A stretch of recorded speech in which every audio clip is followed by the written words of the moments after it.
Good morning, Jet.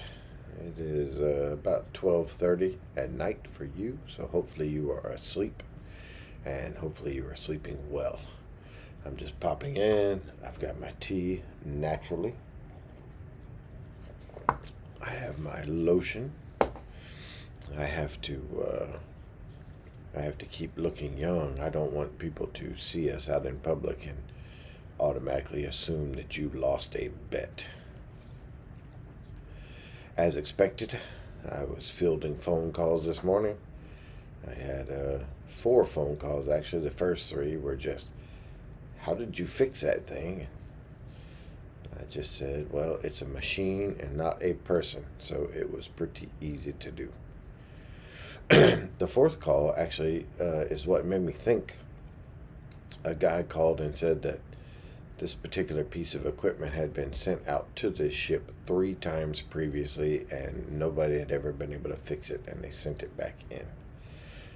This time we had to have it again because there was just no other option.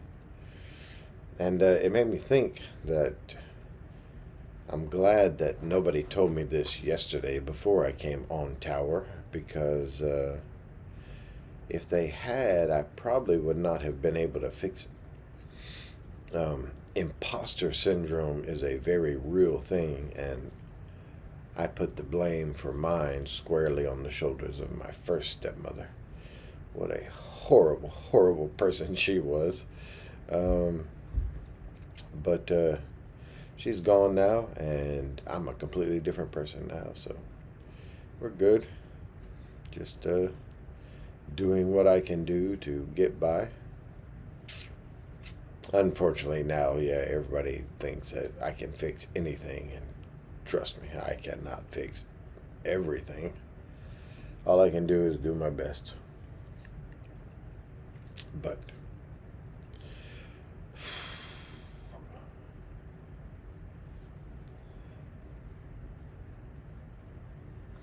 another conversation we had last night that made me think is our conversation about religion. Now, of course, I used to study religion, and as part of that, I used to go to different churches. And I'll tell you about the time that I went to a Pentecostal church in Mexico. I'm not sure if you are familiar with the Pentecostals, but they they tend to speak in tongues, and they are very charismatic, demonstrative. Some in certain parts of the United States used to always play with snakes and try to pray away medical problems, and it just it's just kind of an interesting subset of Protestants. And the thing about Pentecostals in Mexico is that the majority of Mexicans are Catholic, so um, Pentecostals they're not marginalized, but it's just not very important, and so they kind of make their own self-importance. And so yeah, I went to this church. It was over Christmas. This is kind of the last time that I went to a Christian church, and I walk in the front door, and the pastor and his wife are there greeting people. But there's about two people in line in front of me, and um, I'm kind of sticking out like a sore thumb. I'm at least half a foot taller than anybody else in the room, and quite a few shades lighter. And I I hear a noise, and I look over, and there's a grown man laying on the floor, face down, sobbing uncontrollably. So now I am distracted, and I hold it together until I get to meet the pastor and his wife, and we're talking, me in a little bit of broken Spanish, and them in their Spanish. And after we finished our little hi, how are yous, um, I pointed at the guy and I said, "Hey, did y'all see this guy over here?" Even though it's obvious that everybody in the room had seen him.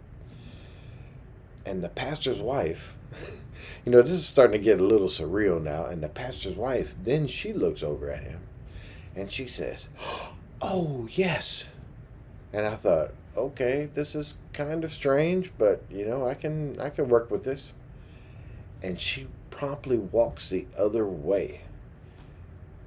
And so by now I have given up on attempting to understand what's going on. So I just sit back and watch. And a couple of minutes later, the pastor's wife comes back with a blanket and puts it over this guy and then just walks away. And, it's nice that she cares about him, but, if she cared that much about him, she would be trying to comfort him, I would guess. But moving on, this is Christmas, so of course after their little sermon, they had a play type thing, a theatrical production, some story out of the Bible, I believe. And there was this lady sitting behind me, and every 15 seconds, I mean, I was just sitting there checking it on my watch, and every 15 seconds she made the most god awful noise I have ever heard. It was indescribable. It was like over and over and over. Every 15 seconds. You could have set your clock by it had you had the notion to. And so I'm still holding it together. I mean, I wasn't there to make fun of anybody. I was there, just to, experience this and, learn a little bit more about it that you can't really read in books.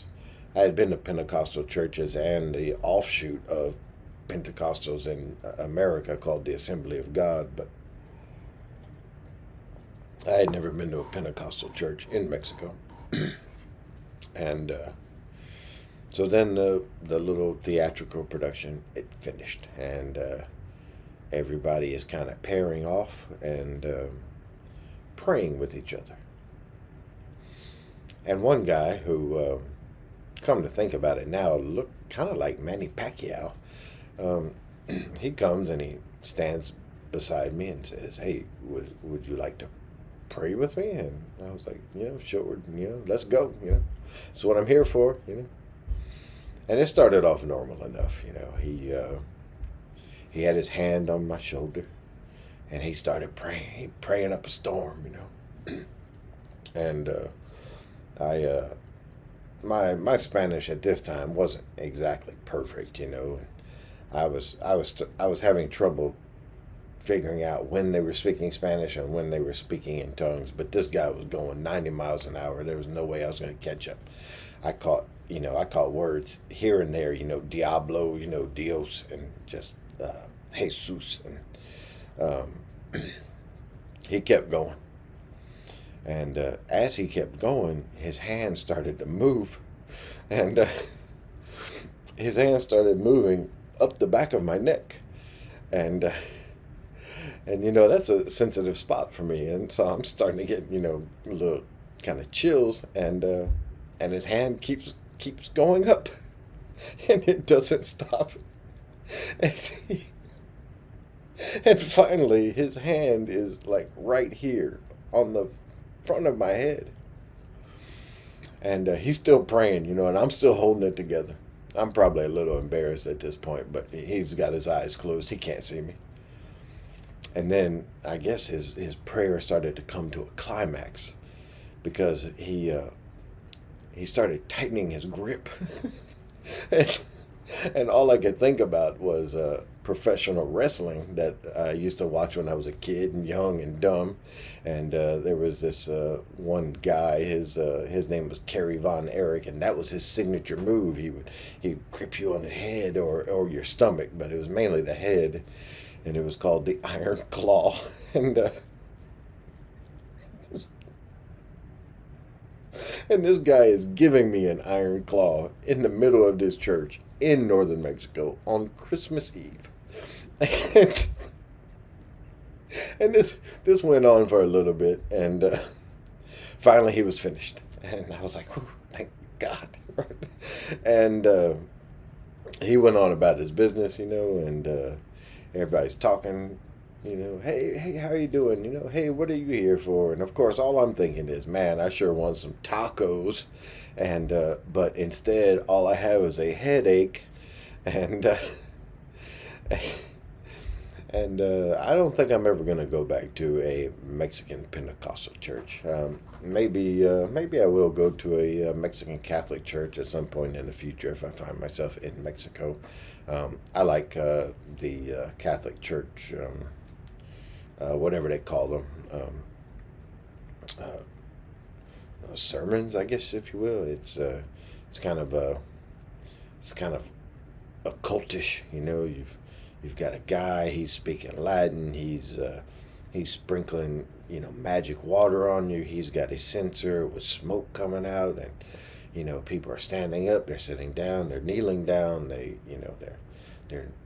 doing hand signals. I mean, it's real kind of magic incantations, if you will.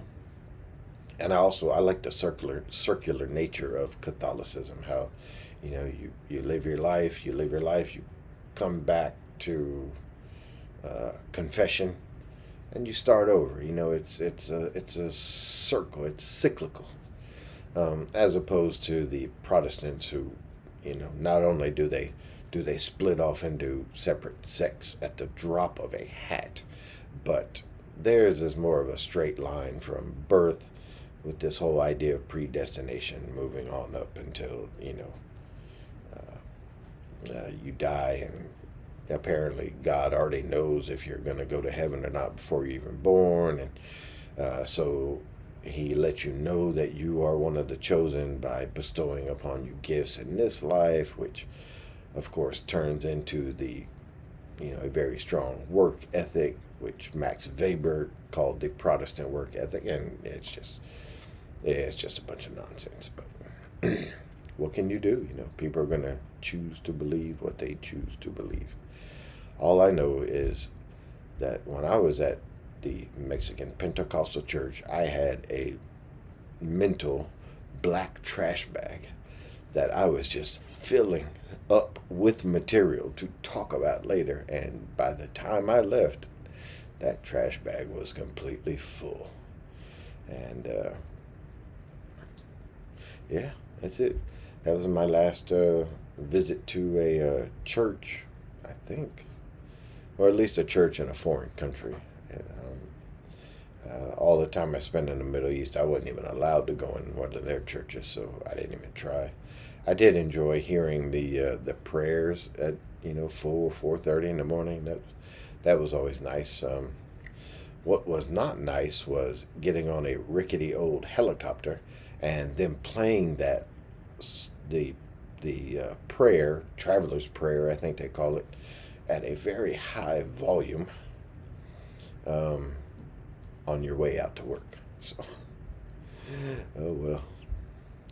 Little things like that make life interesting. But I hope you have a good day today. I am going to go to bed early today, assuming that the network doesn't give me problems uploading this video. It was nice talking to you. I can't wait to meet you in person. But you know that. I hope. So, good night or good morning. Goodbye for now. Hopefully tonight I won't have too much work, and I can chat with you, and hopefully you're not too busy and you can chat with me. It'll be fun. Tell everybody I said hi. Yeah, bye.